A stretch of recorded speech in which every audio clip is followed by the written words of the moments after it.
we're live. Hi, everybody. Oh. I'm Laura Whitmore with the Women's International Music Network, and I'm here today with the wonderful, amazing Chandra Lynn, who is a good friend of mine and also the author of the new book, Root to Rise, How to Love Life. And who doesn't want to love life, right?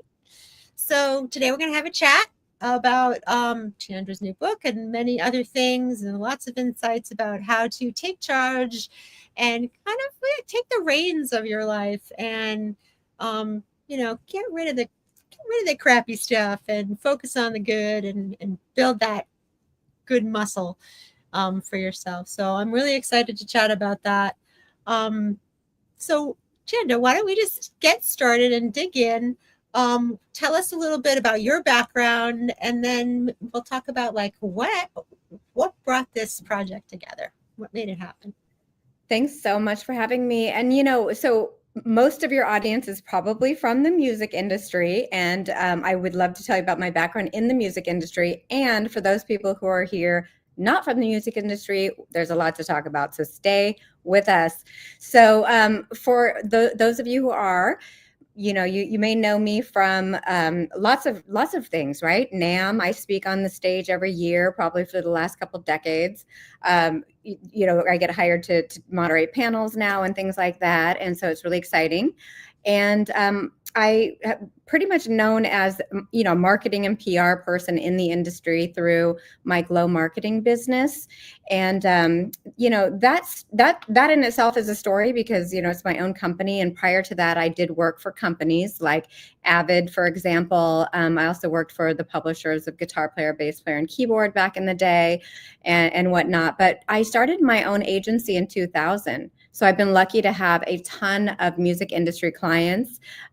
Currently working with Universal Audio. I do events for PMC speakers, for Antares, for a lot of people in the industry. We'll invite you to some upcoming events in the industry in a little while here.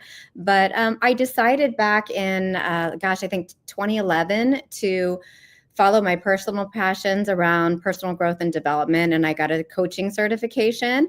And actually NAMM embraced it. And they allowed me to interview people at the NAMM U stage, under my Glow Living company. I've done interviews with people like Steve Vai and other artists and stuff like that, just to show a little bit different, aspect of the industry. Instead of the technical and, gear side, it was more about, the lifestyle and kind of what we face to be successful and to under my little tagline, love life. And that's what I'm here to do today, is to talk about how we can do that together.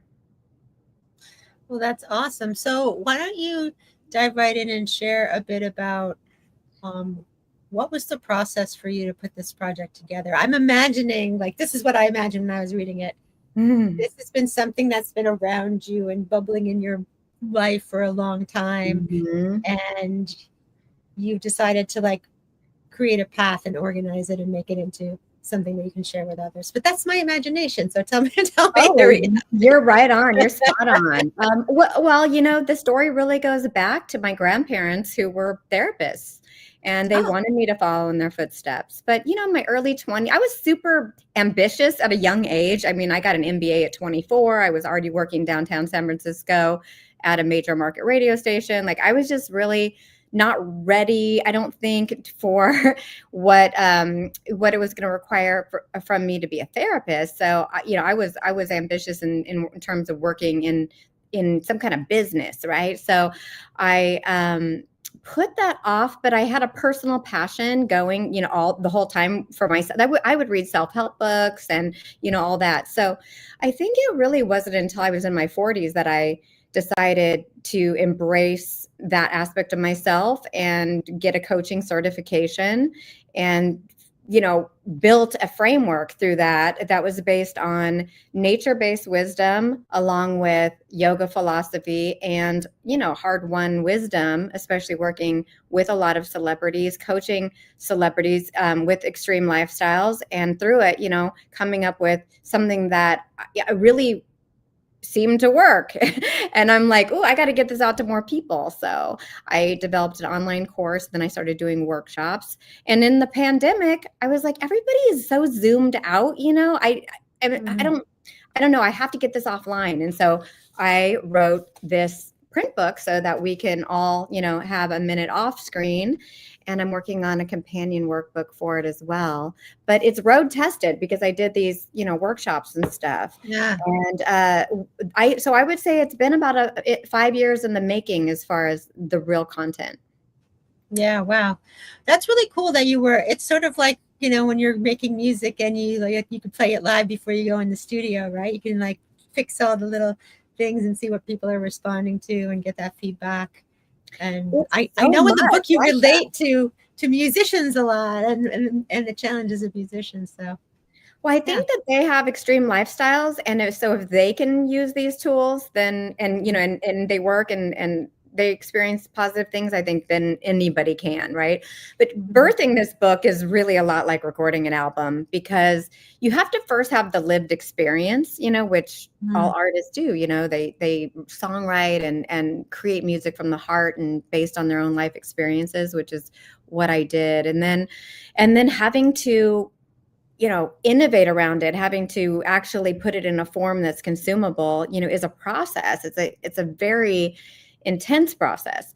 And then, of course, getting it out and marketing it and all that. And I had some stop and starts along the way. I had shelved the project for a little while because I was just so, got kind of, I actually, talking about unstuck in the book, I was getting stuck, in some ways because of all of my other demands, keeping up the marketing consulting, being a mom, being a single mom, and all that type of stuff. And so it actually wasn't until one of my very best friends of like basically 40 years died by suicide last year. And I just said, I have things locked inside of me that need to come out that can help people. And it was kind of like transmuting that pain into some kind of purpose. And that's what got it back on track, was that leverage of like, she would want me to do this and it could have helped her. And I just, got a little fire under my ass and made it happen. So it's been a whirlwind since then. Yeah, it's really hard to go through, but it does definitely change your perspective in some ways, right? Like you're like, wait, what am I waiting for? Right? Yeah, and that's the thing. And in the book, I actually have a few chapters on grief, and I did that intentionally. There's these different blockers that hold us back that we can get really stuck from, and realize that, TikTok life, it keeps going, and that somehow we have to re-engage and get past ourselves and do it in a way that's healthy, do it in a way that actually is, connecting in with something, more significant, something higher, a higher purpose. Yeah. It's interesting. Like I appreciated in the book how you were willing to share like a lot of vulnerable moments of your life, and how, that led to changes in your life. And I definitely have experienced that myself, that usually like those really down times, later you look back and say, oh, well, at least I pivoted from that experience and came to this other positive place. But do you want to are you willing to share a little bit about like what really kind of brought this about for you? For sure. Yeah. I mean, I think that initially it was going to be a very kind of prescriptive self-help book, follow these steps, and I was worried about putting it out with just it not really being entertaining enough. I guess that's the best way of putting it. So I went through a process of writing my own story, and then figuring out which pieces of that would make me relatable. I think that was really the goal, was to be vulnerable enough to let people know that they're not alone, and that I'm writing from, hard-won wisdom. Like I mentioned earlier, that it's not just, I'm not a Pollyanna person. Like I'm not this person who, has this toxic positivity and all of that. I am a realist. I'm very practical.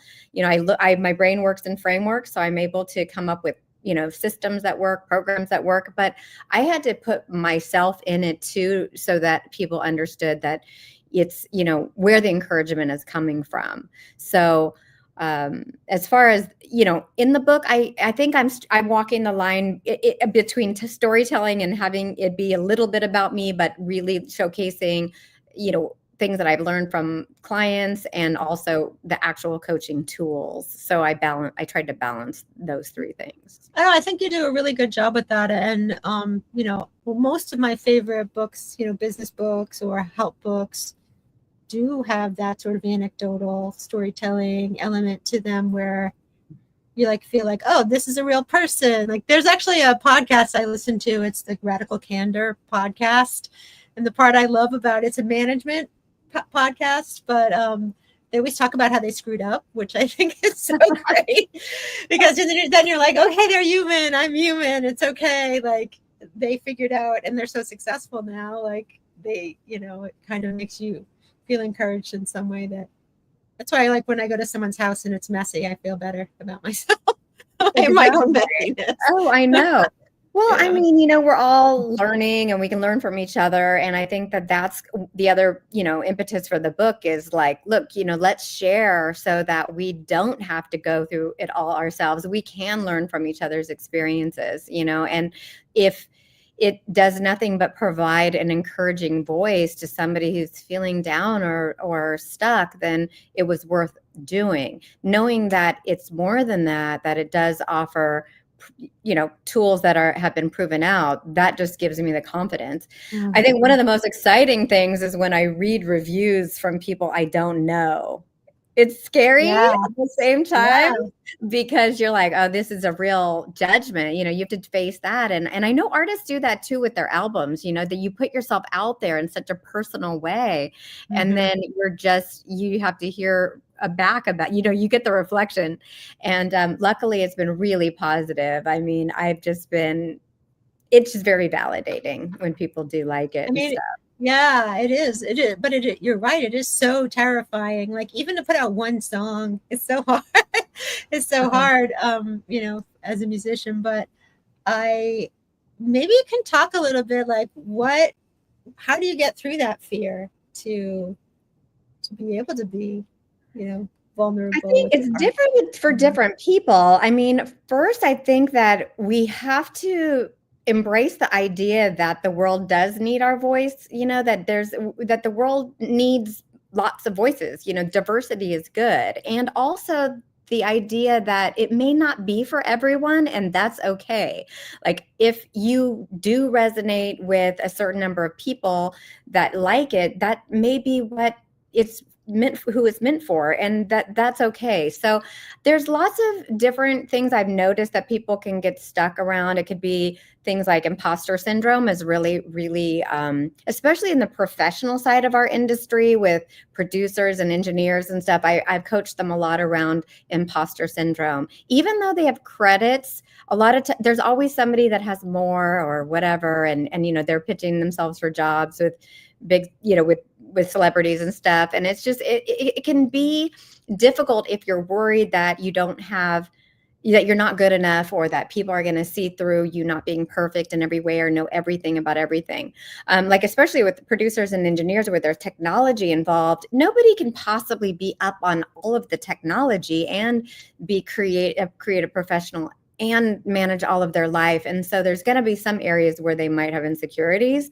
And with artists, too, it's like so vulnerable. So I think I would say that it's getting into your why. Honestly, you have to figure out, there's 3 key questions that I talk about in the book. What do you want? What is it that you want?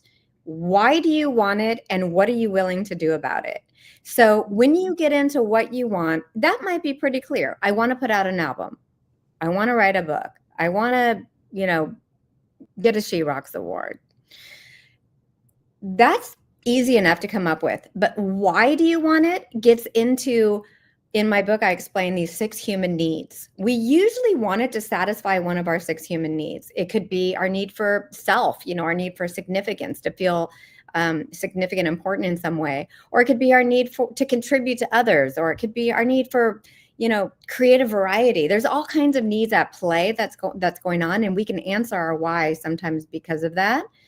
And then the last thing is, what are we willing to do about it? And this is where you decide to get unstuck. And this is where you decide to get out from, behind whatever, or out in front of whatever you're wanting to do, because your why will drive that, and your willingness. Are you willing to, put in the hard work? Are you willing to promote it yourself? Are you willing to put any money behind it? Are you willing to, be a spokesperson? Are you willing to call in, favors from all your friends and family? What are you willing to do to make it happen for yourself?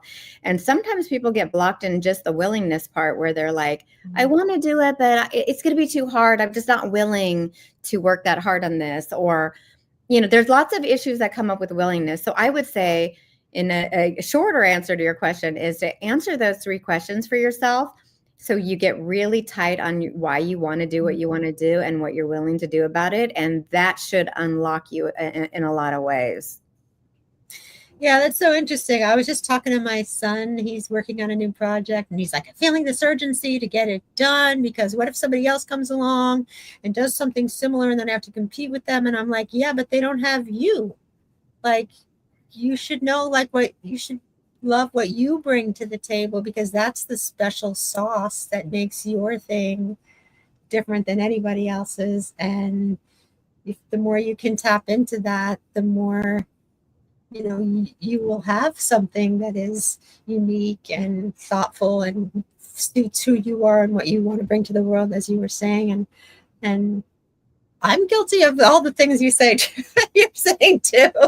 And that's the whole point, right? We all have, these are universals, and I don't think I've yet said anything, really revolutionary. I think what it really comes down to is, looking at our self-esteem and what's driving us. And this book is a deep dive into human needs. Human need psychology is really what it's based on. And if we understand what's driving our why, and what's, we can actually unlock a lot of our own potential, because if we know that we're serving certain needs, we could come up with strategies to meet them at really high and healthy levels, instead of going about it in ways that are unhealthy, which, a lot of people in the industry are prone to do, really in life. But with distracting ourselves, could be with drugs and alcohol, it could be with a relationship, it could be with getting involved in the job that's really not going anywhere where you want it to go. So I think there's tons of ways that we can say, oh, well, maybe we'll do that after we've done X, Y, and Z. And so you're always putting 5 things in front of the true thing you want to be doing. And I think it's unlocking fear, increasing self-esteem, understanding that there's a higher purpose, that it serves something greater than yourself, can really help. Yeah. So why don't you share a bit about what is the Root to Rise framework that you talk about in the book, and maybe some thoughts for our viewers about how they can apply that. Obviously, you can't go through the whole thing, but I've got this down pretty eeasily. So we'll see. If that's really true. 2 hours later. No, just kidding. There's 3 phases in the book, and just so you guys know, it's not the biggest, hugest book. I mean, it's deep, and there's about 330 pages or so. But there's 3 phases. The first phase is roots. It's going back into the roots. So check this out. We, at our age, have probably, realized we maybe there's some things that have worked out a little differently than we had anticipated. And maybe what we wanted when we were kids, didn't quite happen that way. And sometimes that can bring about some disappointment, or, feelings of like, is this all there is? Or is this, I feel like I'm destined for more, but I'm doing this and it's not enough, whatever that is.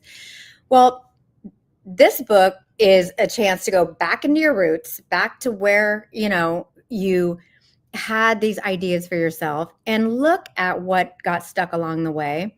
And you do it based on evaluating 5 different areas of your life. I call them the 5 root areas of life. Why can I not talk?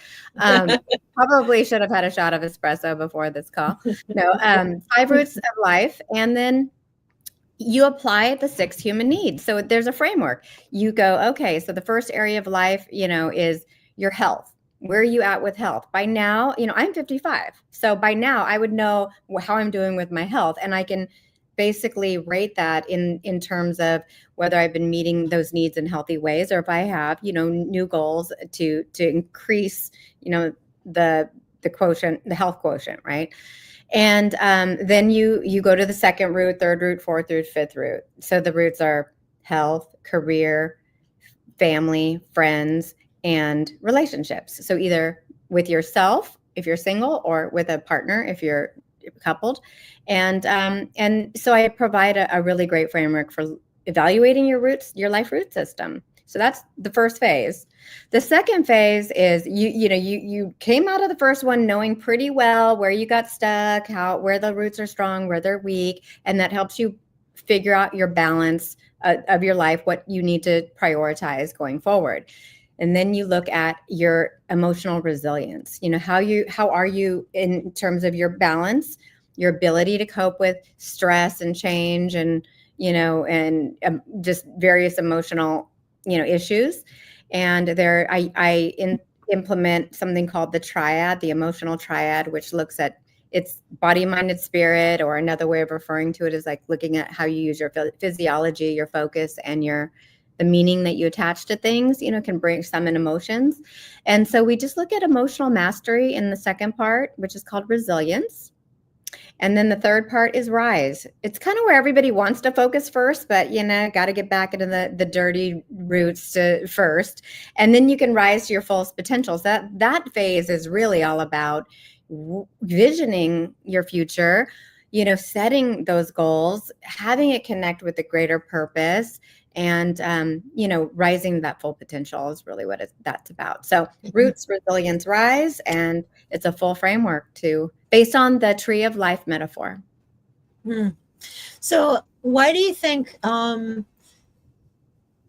everything you talk about sounds so right and applicable and positive, but why do you think people have a hard time like actually doing the work, doing it? Maybe they think about it as work. I don't know.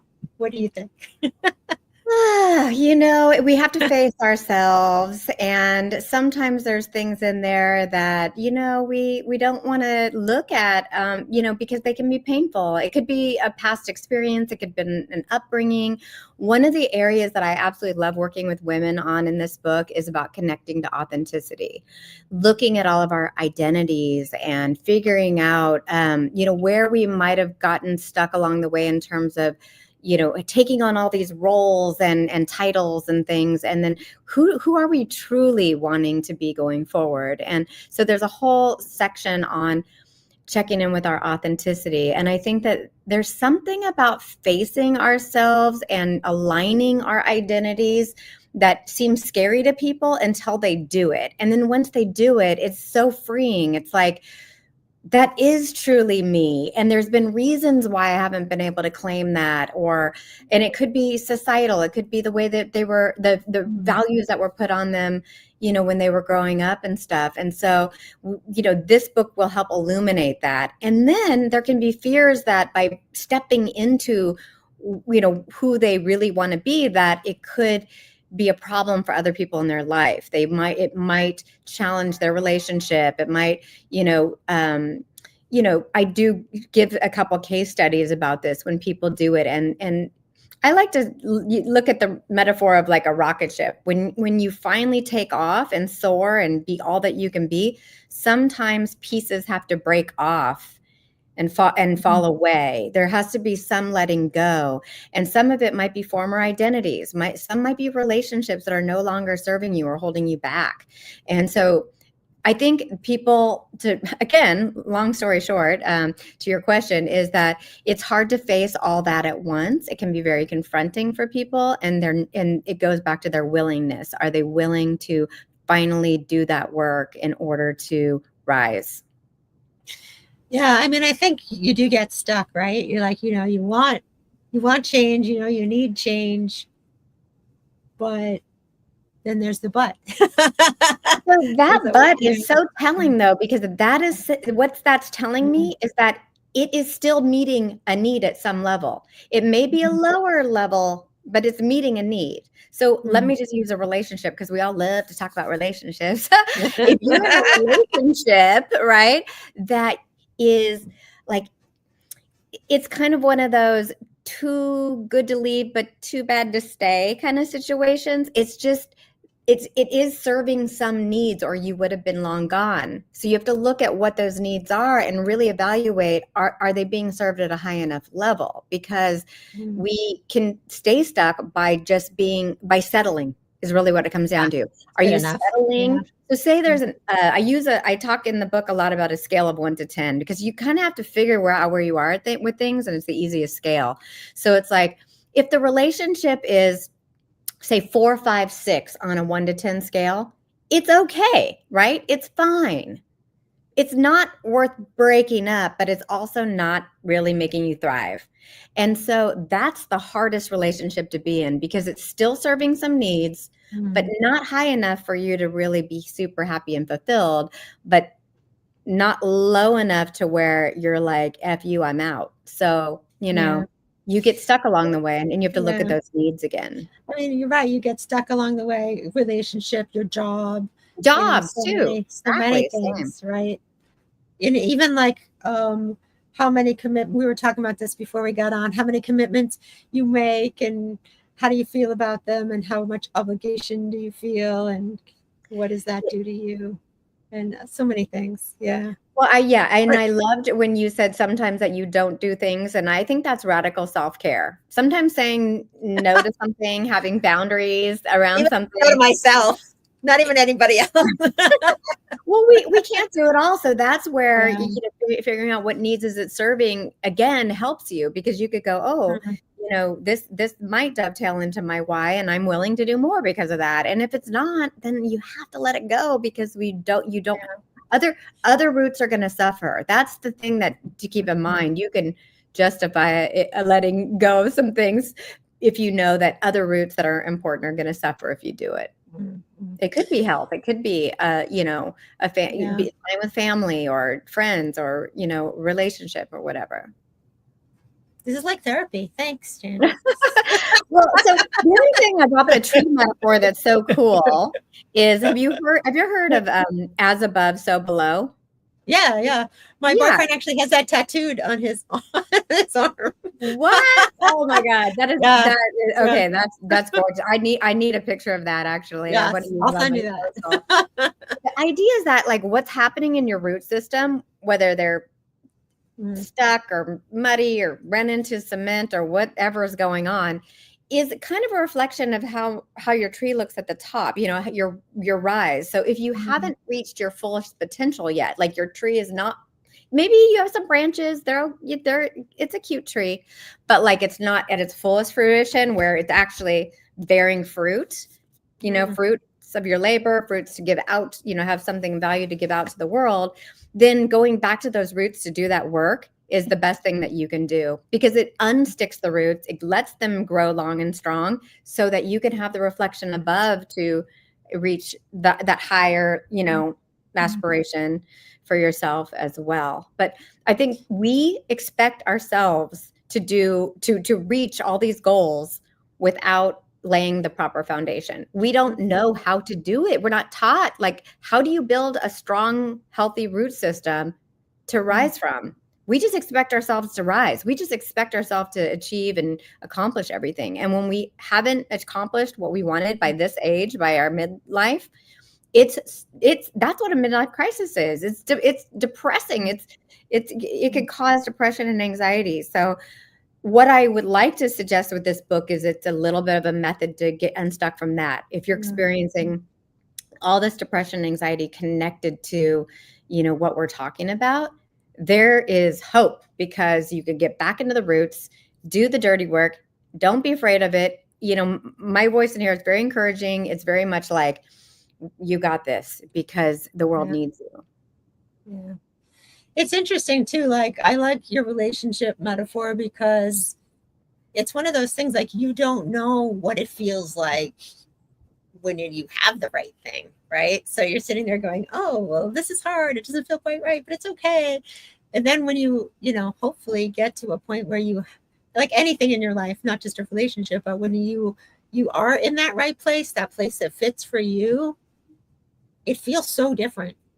It does feel very freeing, and you sit there and go like, oh, why was I okay with that? I just didn't even know that this other feeling or way of living existed, you know. So Oh, that's so this true. book will tell you the other the other way of life exists. That's Yeah. why we need community, right? Because other people have gone through something similar, maybe not your exact circumstance, but similar, and can say, you're going to be okay. That's why I do talk about, relationship breakups in the book. I talk about job loss. I talk about, grief of loss of people and that we care about, all kinds of things, because it's knowing that you're not alone in something, and that other people, have gone through it and they've thrived as a result of their experience, can be that gift that's left behind the challenge. Yeah. It's interesting. One thing that you said earlier kind of resonated with me. Well, first, imposter syndrome, like, so real. I have been in groups with trainings and groups with high level female executives. I was in chief for a while, which is a vice president and up executive women's group. And everybody talks about imposter syndrome. And I'm not saying it's just women, but it's a lot for No, women. it's everybody. And I always feel like if you are leading, that means you are always stepping on a path that you have never walked before for you, right? And that's hard. That makes you feel like, oh, I'm leading other people down this path. Like, what do I know? And that is such a very tricky thing to navigate.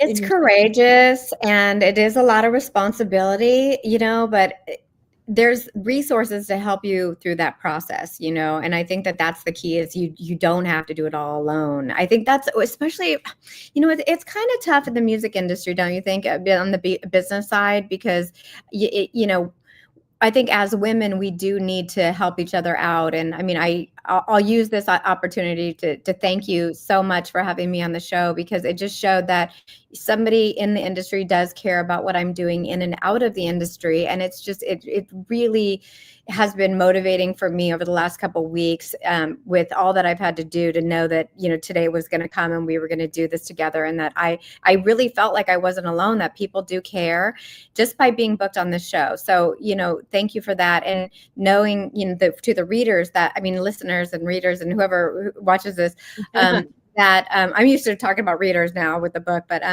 that if you're feeling that way, like worried about imposter syndrome, connect with people that are, maybe have walked that path longer than you, or are in different positions, because most of them like to be mentors. They like to offer their advice. I've used the SCORE network a couple of times. SCORE is a nonprofit organization of mentors, and I think it's score.org, and you can get paired up with a mentor.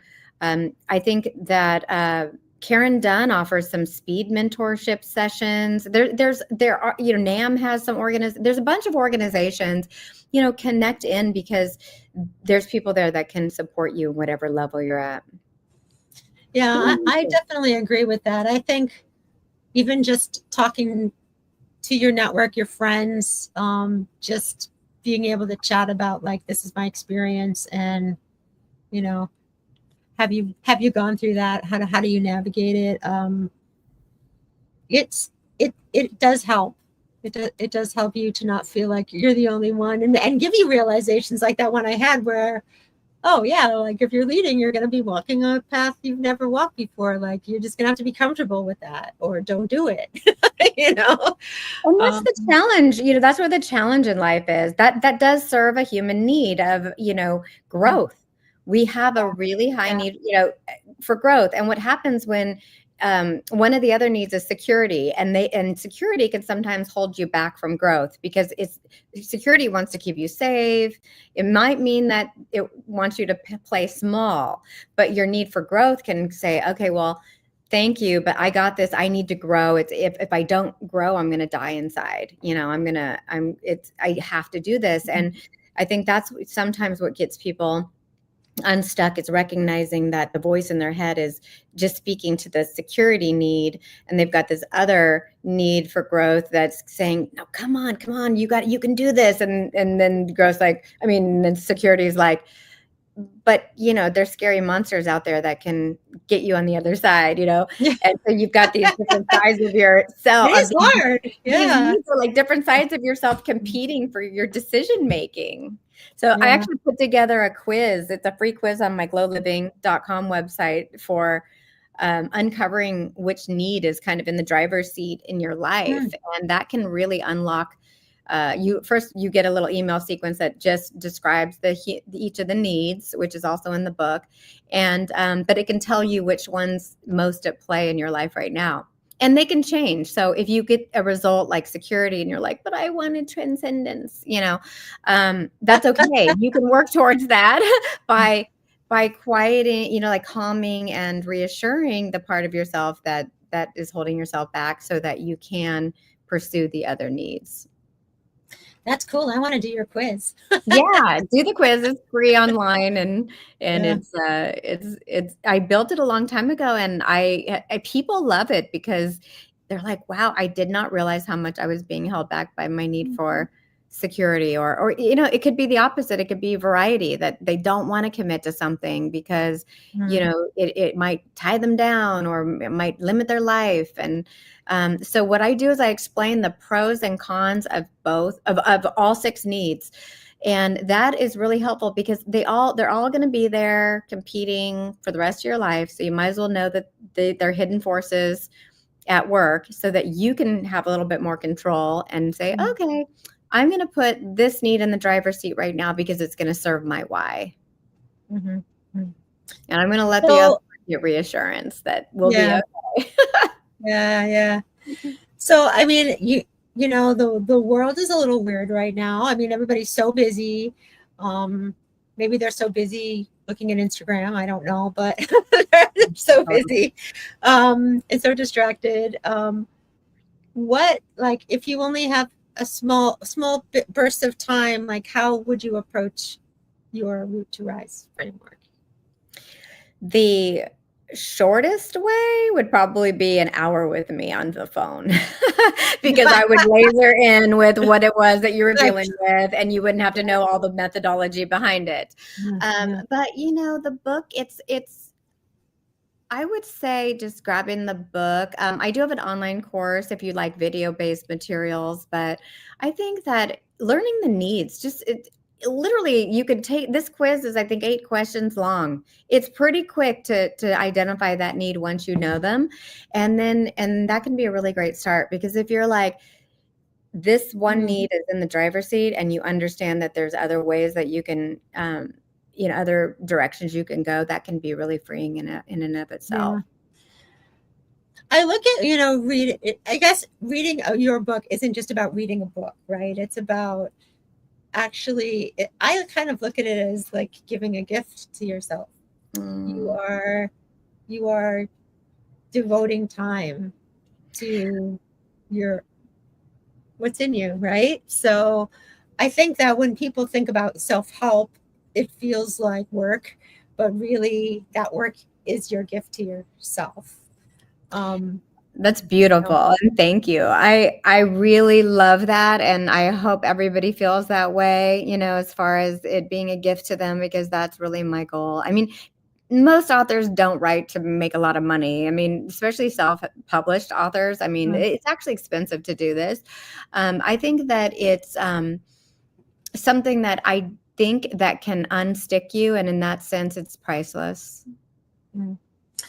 Yeah, I actually, this is years ago, but I had an experience. I'm just going to share a little bit because I want people to know, maybe I can get across this feeling. I went to this 3-day workshop at Kripalu. I don't know if you know that place. It's this big yoga retreat in Massachusetts with Elizabeth Gilbert. I don't even know how I stumbled into going to this retreat. It was right after the book Big Magic came out, and she was doing like a book tour, but she did this 3-day retreat at Kripalu.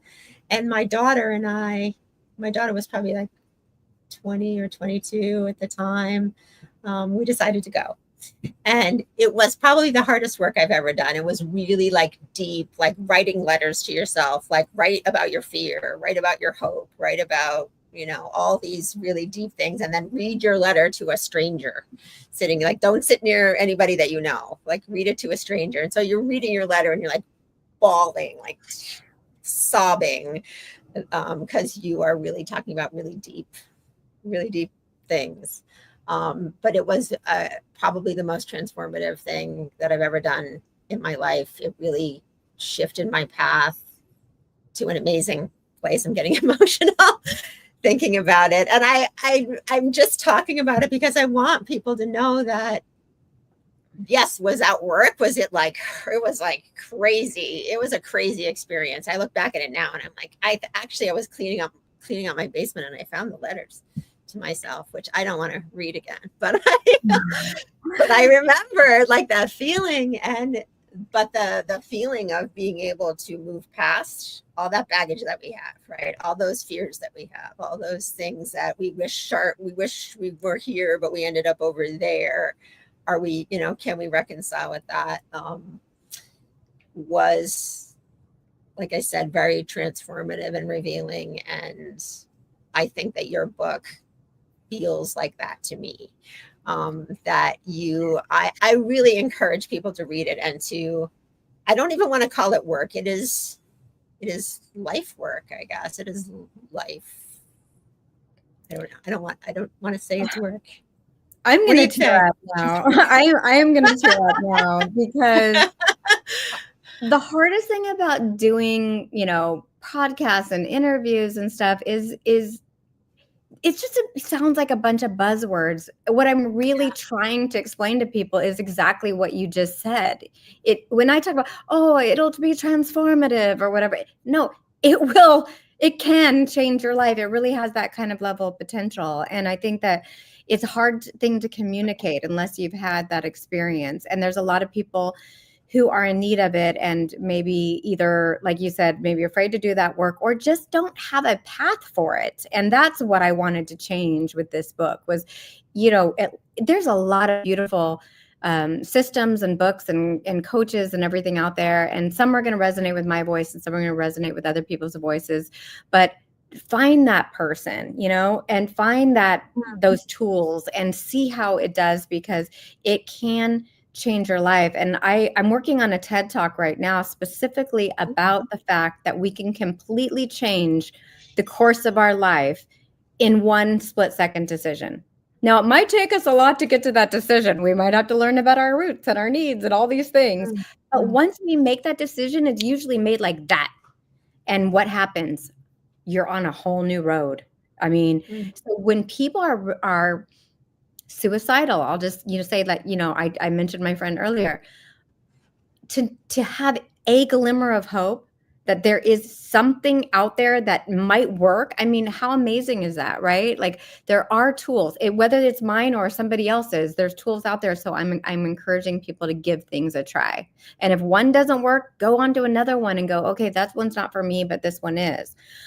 I built mine around nature-based wisdom, about yoga philosophy, and about, my coaching certification tools.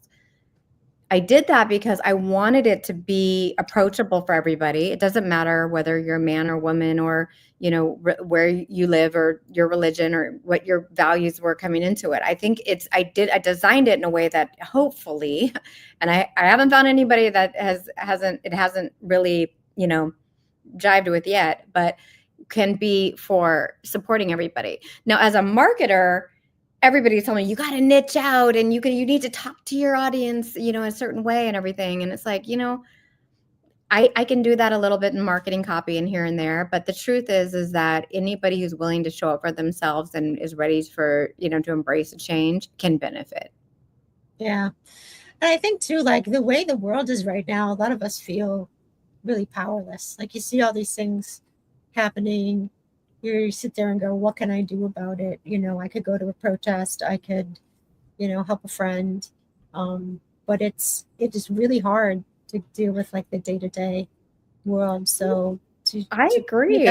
yeah, framework for yourself. For yourself. Well, but Yeah. see, that's okay. This is I'm so glad you brought that up because I think it dovetails into this idea of having personal responsibility for how you show up in the collective, right? So, yeah, you can go out. Some people are external in the way that they do things. They want to go protest, and they're going to lobby, vocally or otherwise for things. And there's other people that's not who they are. But if they work on themselves, and everybody does the work and is able to show up happier, collectively we will all be happier. Do you know what I mean? So it's our responsibility to make ourselves happy. Like, if there's a tapestry of life and we're one thread, imagine everybody showing up with that same level of personal responsibility to,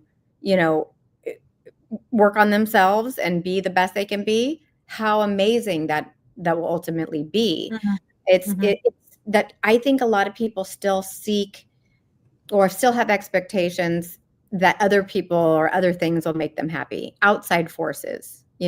Oh, once I get validated by the person that I'm interested in wanting me, then I'll be happy because I'll be in a great relationship. Or once I get that job and it has this great title, then I'm going to be happy and fulfilled. Once these things happen, and when you've experienced either getting those things and still feeling unfulfilled or finding that they're elusive, that's when going back to yourself makes a lot of Mhm. sense. To take that person, to learn how to take personal Yeah. responsibility for how I you're think meeting you're your needs. right. Like, yeah. I mean, our society definitely in the US focuses on external fulfillment way too much. Yeah. Money and power and many Yeah. other things. Yeah. And some of that just ties into, okay, so the money and all that can tie into their need for security, when these changing times and it's difficult and things have gotten more expensive. And so that the security need is screaming at them, and they need, to anchor that Yeah. I in. mean, And it's and for important. some, money means, millions of dollars, and for others it's making sure that there's enough food in the fridge. So everybody's security need gets fulfilled in at different levels. But then power, for example, that might be a need for self, where they need to feel significant, they need to feel valued and important, and then that person can work on their self-esteem. And we see this a lot in the music industry, right?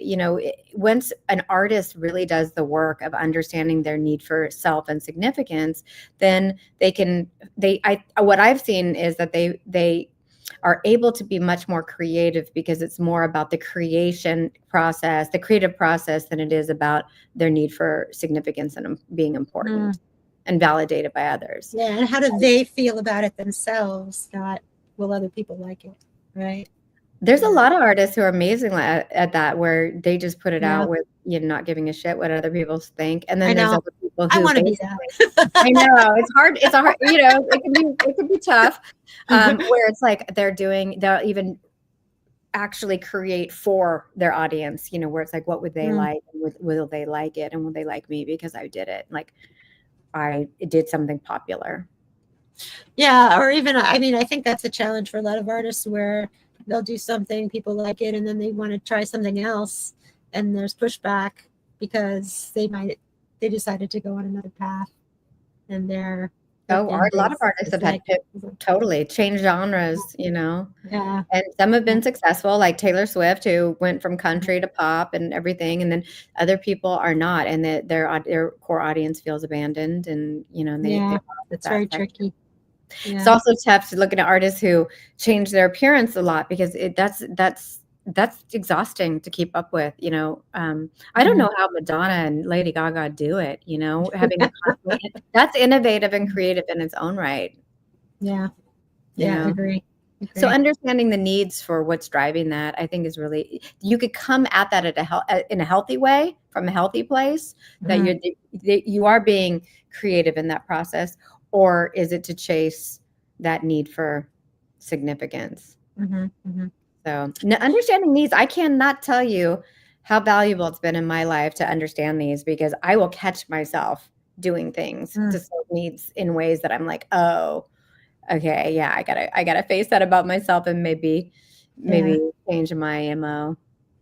You're like, damn you, self. And for me, I think a lot of it is security because I had, Yeah. some insecurity in my upbringing. I talk about that in the book about, Mhm. not having a lot of resources and being self-made and stuff. And it's like that security route will sometimes call to me and keep me playing Mm, small. And then I'm just like, no, luckily I have a higher need for growth than I do for security. mm, mm. And as I've gotten older, I've had more of a need for transcendence, which is giving beyond myself. Now I'm like, Yeah, yeah. I want to find partnerships for this book just so I could give it away. I wish I didn't Mhm. have to charge for it. I would love to have a brand sponsor. Um, and for Oh yeah, anybody, let's put that out in the world.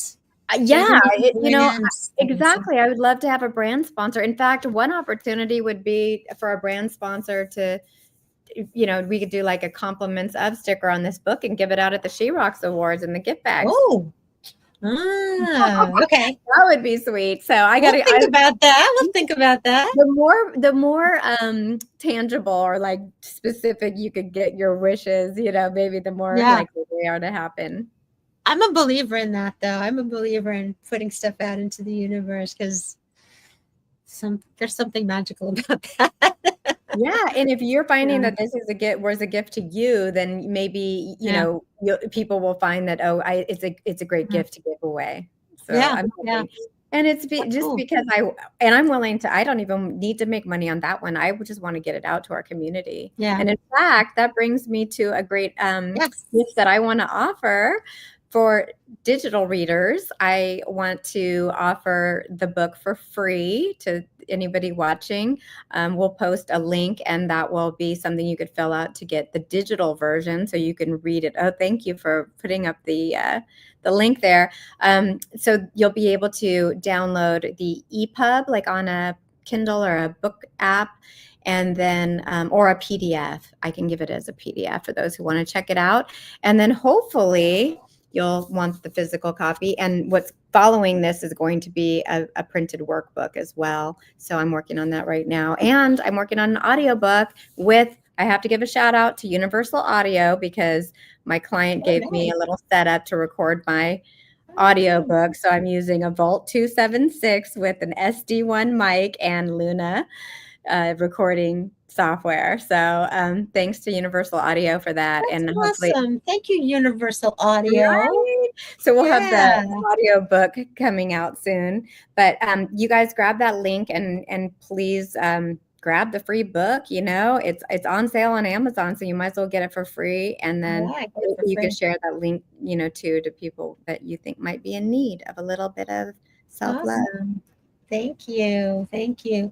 So what's next for you? You're talking about your book. Are you going to be doing any events or workshops or anything I that would. you So can there's a share? few things. One, I told you I'm looking at. I'm rehearsing a TED talk, so hopefully I will be Yes. accepted by TED. TED, book me. I'm Yes. putting that out there. Or and if it's not TED, maybe it'll be one of our industry things. I'll talk to Mhm, NAM or something. But mhm, I want to do that about how much power and control we have to change our lives with a split-second decision. So that's that idea. I'm doing an after party for AES, so Audio Engineering Society's convention. I'm helping to produce an after party, and you can go to my LinkedIn. Just look for Chandra Lynn on LinkedIn, and you'll see a link to the party invite. And you can it's a save the date. You can register for free, and then I've been booked into a couple yoga studios to talk about the book and provide an actual, more formatted workshop, and everybody gets the book for free when they come to that. So I'll be announcing some. It's a little bit alternative, instead of the normal book tour in bookstores. I'm doing Yeah. in creative spaces, including yoga studios. So I'm looking for more bookings for that, and brand sponsorships and whatnot. So yeah, and just trying to bring more free content, so I'm Mhm. inviting people to follow me on social, because although I'm promoting the book a lot right now, I'm going to start getting into content that's just a lot more about the actual, not just the book promotion, but like the actual tips for Mhm. success. Awesome. Awesome. So people can find out more about you at glowliving.com. .com. Yep. Sign And up for do the quiz. do Right? the quiz. Yeah, do the quiz. And then you'll get some emails from me and stuff. And then also, if you put in RISE, RISE, in wherever you're watching this, just put it in the comments and we're going to track them. And I'll give away the printed autograph version of the book to a winner. So just put in RISE and we'll DM you for your shipping comment, information. share to your friends and let them comment. Yeah, you can tag friends, but we'll be looking for engagement on this and definitely some sharing, because that's what we need right now. Is I need more exposure. So I appreciate you bringing me on the show and making this available, especially the free version, to everybody. And we'll see where this goes. We'll check in a while from now. And we'll check in. We'll be sharing it more on our channels. So we have a comment. Oh, Heather Rafter said they will help to share to get the book out. Oh, Heather is like such a huge supporter, and her company Rafter Marsh is so wonderful. Rafter Marsh Law.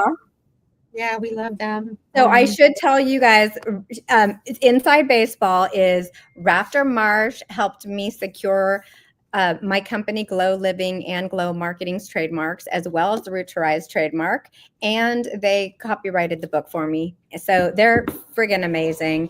Well, Heather, they're helping us at the Women's International Music Network too. So everybody, fantastic. If you need any legal support, call Rafter Marsh. Rafter Marsh Law, yes. Heather Rafter. And experts in the music industry. So any music industry people out there listening. Exactly. They're wonderful. And Heather, I just have to say one thing personal about Heather, and that is I have literally never met somebody who is so gracious and generous and just puts everybody else in the spotlight. Whenever I walk around with her, I literally have red face because she's talking so highly of me to people in front of me, and it's just like almost like it's overwhelming. She's just so supportive. Love you. I love you, Heather. Yes, she's awesome.